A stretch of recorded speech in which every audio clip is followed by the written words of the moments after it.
From WKYC Studios, this is 3 News at 6 with Russ Mitchell and Christy Paul. Hey, good evening. Thanks for joining us. We begin this evening with breaking news as that massive computer outage is still disrupting systems around the world. In fact, thousands of flights are being delayed or canceled altogether. We have team coverage for you now. Annabelle Childers is live at Hopkins with what you need to know if you're trying to catch a flight. And we do begin with Lindsay Buckingham, who has all of the details on what caused this outage and when it could be over. So, Lindsay, take us to the root of the problem here. Hi, guys. Well, this was the kind of thing that companies never expected to happen because it happened during a routine procedure.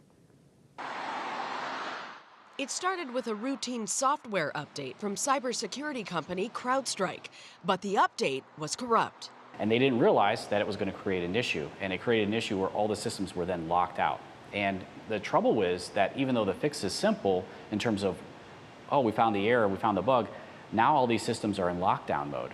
That means airlines, businesses, law enforcement offices, media companies, and banks were hit by the IT outage. Fred Franks, Chief Strategy Officer with Fit Technologies, says he's blown away by it. I've been in IT for over 20 years, and I would say the impact that this has is far greater than any I've ever seen.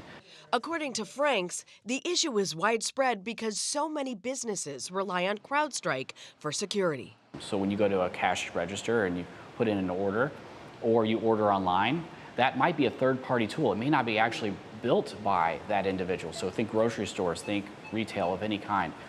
Well, that third-party register software may be using CrowdStrike on the back end, and they too could be impacted. And while there is good news, the main thing is that they've identified what the root cause was really quickly. Second is they did identify the fix. The problem is rolling those updates back out to people in a safe way. Imagine if you had, I don't know, a remote safe room, right? And you go into that safe room when an alert goes off. So you went into that safe room, but then it was locked, right, from the inside. You're not getting any communication, you're not getting anything, so you're having to actually go in and physically let people know everything is safe.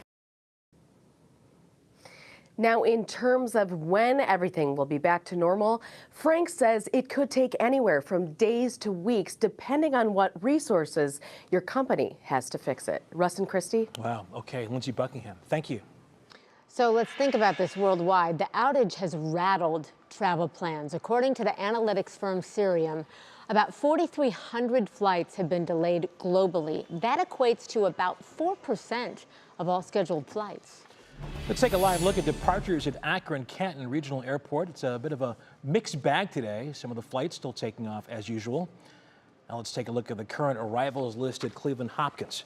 We've learned in the last hour that more than 100 flights have been delayed today and dozens more have been canceled. Our Annabelle Childers is live now at Hopkins with the latest. Annabelle, good evening to you. Good evening, Russ. Yeah, that number of canceled flights went from around 70 just a few hours ago to that 100 number that you just said. But if you take a look here at this United check-in point, you can see those blue recovery screens still there showing there are still some problems here. But this line is a little bit shorter than we saw earlier. Taking a look at this flight board, you can see that there are some delayed flights, canceled flights, but a few more of those still on schedule, on time. A bunch of people just hoping that they get where they need to be. What?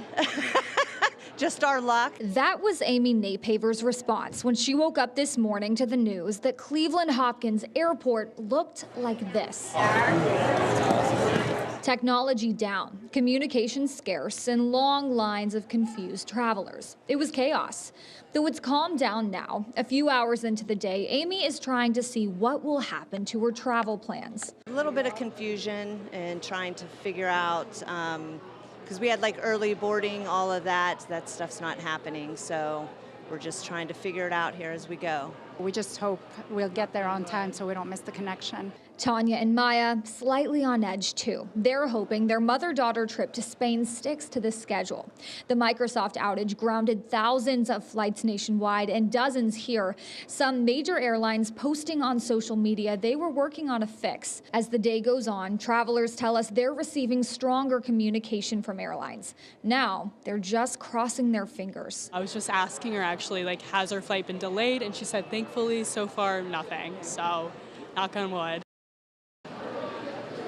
Now, a wide array of stories we're hearing after talking to passengers here. I talked with one woman a little bit earlier. She has her son's soccer game that she really wants to get back to tomorrow. Some people have work meetings. They have vacations that they have been planning for such a long time. So a lot of people being impacted by this and still at this hour feeling those impacts.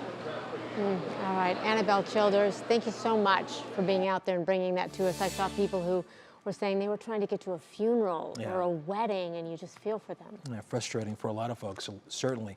We have a running list of all the businesses, cities, and other things affected by the CrowdStrike outage on our website, WKYC.com.